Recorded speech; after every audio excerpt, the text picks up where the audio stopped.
Having said that, I have a question for you that we can end it off on. S&P 500 inclusion. Let's say it's Q4 2023 and you still haven't bought back into Palantir. Let's say they're at $20. Do you absolutely want to be in the stock before the S&P 500 inclusion catalyst, or you still will have the same conservative mindset if it's at $20 around there that time? Here's a Because I question. think that'll be major for the stock personally. Just because you get S&P inclusion doesn't mean that you'll actually perform really, really well. There's Yeah, but the plenty of institutional companies. ownership is going to go up a lot more than it's at I'm 32%. sure. I'm sure it will, but I'm going to be a little bit more patient with it, if anything. And they're showing signs of growth, and I think the macro conditions are improving. I will buy back in, but I'll do it prudently by selling cash covered puts on Palantir, so that this way it's like a nice little income stream that I can use to just capitalize. And if I get caught, if I get what is that thing called, assigned, I'm happy because I'll get it at a discount. So yeah. I do have a quick question, and I know, Amit, you're trying to wrap this up, so I appreciate. Yeah, thanks, Scott, for the $2 super chat. I know we have Air Matrix and FedStar. We'll probably talk about that next week because we're just getting super late. So we'll definitely talk about that next week. So I'm curious, Chris, where do you think in market cap do you think that Palantir would kind of top out? This it doesn't really matter, right? It's just an exercise for the people watching. Where do you think? Yeah, I think they're going to have the same growth trajectory as Salesforce. I think they had a product that hit a lot of customers and consumers, but they're going to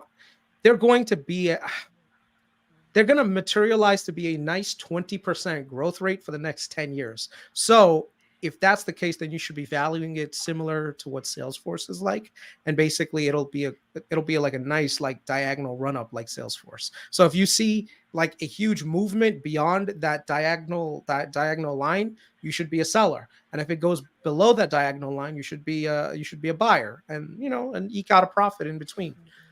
So 350 billion, do you think that that's reasonable? I think 300. I think 300 in 10 years. I think by 2030 they could be easily a $300 billion company. 2033. Okay, so in 7 years or so. Okay, so the exercise for the room, I just want people to kind of hear this. Mm-hmm. Whether or not you think that you invest at, say, $16 today or $9, what you're kind of wanting, Chris. I think if your end goal, and, of course, we talked a little bit about your perspective and objectives, depending on who's listening, and this has to be right for you. If you think it's also going to get to $350 billion, and you have 0 shares of Palantir, who cares whether or not you buy at $9 or $16? If you honestly think yes, it will make a difference. Say you have $1,000 and you think it's going to go from $16 to $150, and you're going to basically get that 10x on your money from where you are today, then who cares if you buy it at 16? Because you're going to get that 10x, it's going to turn into $100,000, or you buy it at 9. So that 9 will then go to what? Basically like a 15x on your money instead. So it's going to go from a $10,000 position to a $150,000 position. So I think it just depends on where people are, right? I mean, if they have that conviction, right, wait. But I think that depending on what kind of investor they are, like, I don't want people to miss out on an opportunity where they could still 10x their money, right, versus being greedy and waiting for a 15x. Yeah, I mean, what's your goal? Like, that was the whole point of my comment earlier about Microsoft and everything else was my goal is just to have the house paid off, and then all my debt, I'm debt free, and my kids at college are taken care of, and then just live comfortably and be able to vacation a little more with the family and everything else. And so, and then what I consider retiring is being able to actually do this full time, writing, talking about the market, and not having to be out there hustling in the field. So for me, I'm not trying. I don't need a. I was so hyped about because I was so young, a young investor. I was like, oh, I need to get a 20 bagger. I read Chris Mayer's 100 bagger book, which is still a great book, by the way. But I was so ganged about the market was going so crazy, and you were just wanting to get your hands on everything. It's like, do I know that Microsoft will outbeat the market still for the next 10 years? Most likely, right? Is Apple going away? No. So, things like that, like my greed got into I had to find every pop.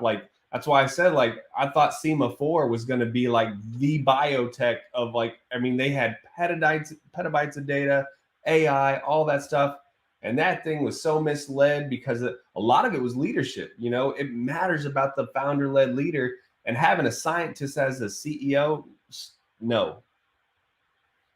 I think the thing that people should always, and this is the one thing that I'll say, if you missed out on Facebook, you need to kick yourself in the ass, because that was one of those opportunities that was like a once in a lifetime opportunity, man. Like, you had a company that's operational cash flow was fucking phenomenal. You had a CEO who was known to be this super like cost conscious person who was like a ruthless leader that would not be willing to cut headcount, and headcount was the reason why they were up. Like, we went into this so freaking deep on finance junkies, like our even on our thing, that's like, I think sometimes those are moments where, and this is the thing that I have to give myself a little bit of credit.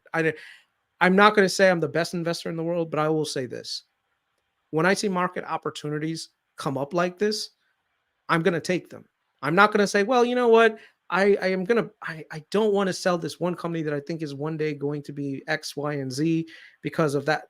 No, if you see a deal in the market, like crazy deal, you should be willing to goddamn sell everything and buy that and ride that higher. Saw that with SMCI, saw that with Meta.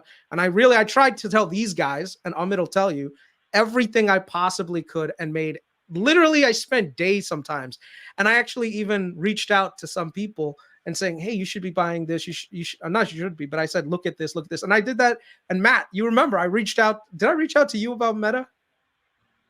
No, but I was with Yeah. you on it. I just spent all Yeah. my damn money on Amazon and Google. That turned out okay, but not nearly as well as Meta did. And But I I didn't invest in Meta. I just morally, for me, I just couldn't do it with the. Yeah. But I do think, I'm trying to remember. I mean, we talked about it, I think, on one podcast, but you never reached out to me. Maybe you reached out to me personally. I don't know. You and I talk a lot, so yeah. I was the same thing with like SLG. When SLG was at $20, like, some people that I know that I like, that will understand fundamental analysis, I will send them a shit ton of stuff. Like, sometimes I'm pretty sure that people have muted my conversations with Hey, them. what did I say to you about it, Chris, when I read SLG? What did I say? I don't know what you said. You probably, I think I said, I was like, there has to be some poop somewhere, because this just doesn't make any sense. Yeah. So that's what I'm saying, that this is like, when you get some high conviction, the first thing you want to do is reach out to your friends and tell them, and so that's what I did. But at the same time, it's like, it's something that you have to be willing to sacrifice some of your longer term expectation winners to go a little bit short term for a very short period of time. Not like you need to be in it forever, but there will be times where Mr. Market gets stupid and will then try to give you great deals. And you can't say, you know what, Mr. Market, I'm sorry, I don't want to take your deal because I believe this other company here is going to be much better in 10 years.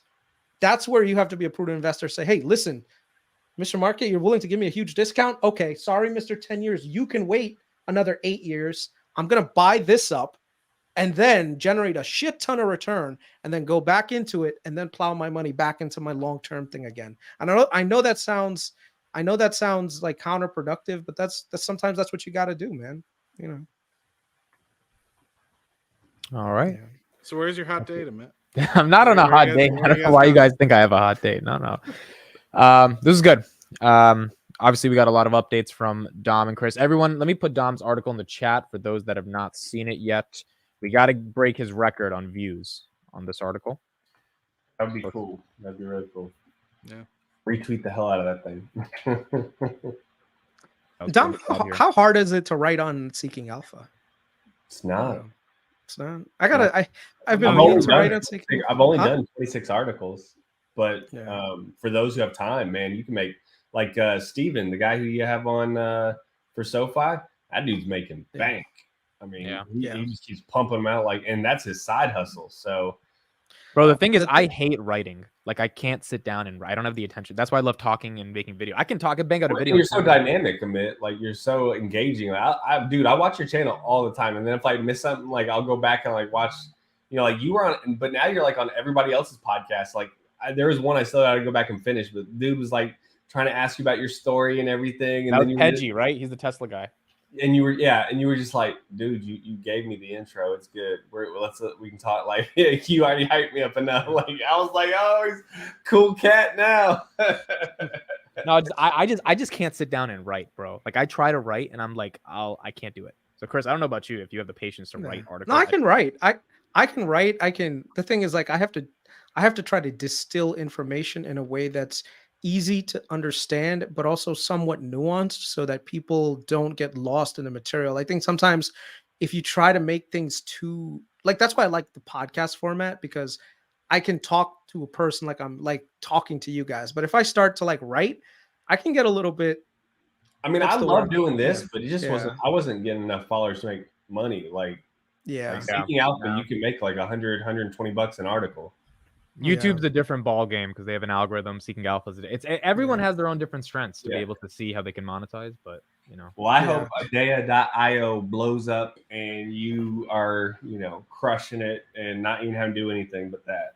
Yeah, I hope I have NVIDIA gains like you one day, because I know the number you're up. If I would have followed Chris's, strategy on price of sales or valuation, I wouldn't have these gains. That's true. That's true. Yeah, it works through. By the way, I mean, if you sold NVIDIA at 270, like you wouldn't have it, and that's where Chris is wrong. But for the majority of stocks, Chris is right, because it's like Meta at 88. Now here's the thing. That anomaly. Now here's the thing. What did I do instead of buying NVIDIA? By the way. What did I do instead of buying NVIDIA, even though I was bullish on the sector? SMCI. What did I do? I found a hidden gem that I know partners with NVIDIA that was trading at a PE of 6. Okay. When 70% year over year. Yeah. I gave these guys SMCI. All my data on that. SMCI. Who? Guess SMCI was trading at a PE of 6 at $70, 70% year over year. Chris is sending all this shit in the WhatsApp, and I'm like, whatever, Chris. And how come I'm not part of WhatsApp? I'm not even in the WhatsApp group. We gotta get you in there. This is the first I'm hearing about SMCI, Chris. The first time most people are hearing about it. No one knew super micro compute, whatever the fuck this like. No one knew. I tried to. We did an episode on Finance Junkies where I brought up SMCI. Yeah. The thing is though, like I said, sometimes there are hidden gems out there that a lot of people are focusing on the big guy.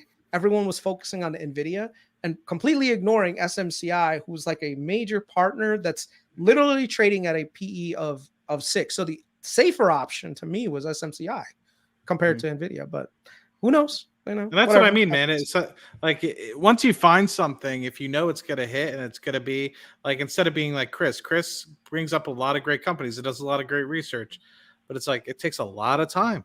And even if you literally shout on the top of the mountaintop, people aren't going to listen to you. So it's like, you're kind of on your own. So that just goes to show you, it's like Chris has found his niche, and you have to find what works for you. You have to find your niche. I always love that Matt brings that back. Just find out what works for you and know yourself, and you'll be successful. Here's a question to you guys. What's the biggest lesson that you've learned in the 2023 market? I don't think I've yet to learn it. Listen to, or just like when someone sends you some research, anyone, it doesn't matter if it's you or a random DM on Twitter, look at it. Trust your gut and your research and all the hard work you've done, because if you have done your diligence and your conviction is high and you're willing to lose it, I should have had way more into Palantir at 6 and 7. Same. Because everything, I keep going back to that quote that Carp said.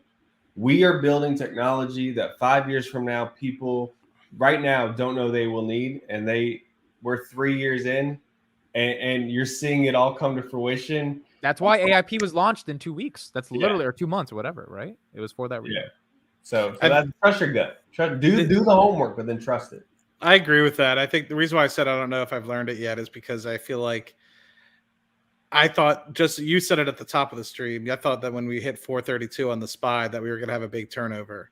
And here we are at, 445, 450 on the SPY, within 10% of all-time highs on the S&P. And I was expecting us to be pulling back 10% a couple of months ago. So we're 10% away from 2022 highs. That's insane. 2021 highs, yeah. Well, I guess, January 3rd, any of us think that would happen, bro? We're 10% away from 4. And so that's the thing, is just like, it makes me think, it's like I should have, just like I knew I wanted to consolidate some of these dividend plays that I have in my portfolio.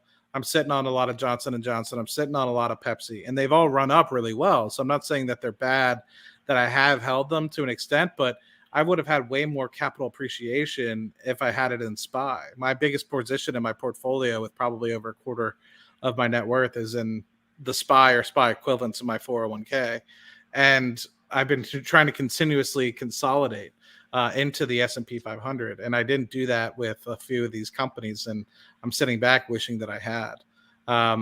And so it just goes to show you, I mean, you have to literally, when the opportunity strikes, it's like Chris said, if you see something that's out of sorts and you know it's a company you want to get into it, but make sure also that you're not catching a falling knife, because I think sometimes people will be like, oh, well, the company's had a few bad quarters, and the management's kind of toxic, and the stock's pulled back 40%, but it'll turn around. The next thing you know, you're buying an Intel or an AT&T, and who knows, the verdict might be out on Intel, it might turn around, but you don't know. But AT&T, I don't know. That's a pretty tough one. Management making poor decisions, and you're like, oh, but it's a great dividend, so I'm going to keep my money there. It's like, well, you have to kind of, you can't just be like, well, the dividend is good enough, right? Look at Walgreens, look at AT&T. Both of those companies are really struggling right now. So anyway, they might have a turnaround story, but you might destroy some capital in the meantime. And that's just something I've learned throughout the last 10 years.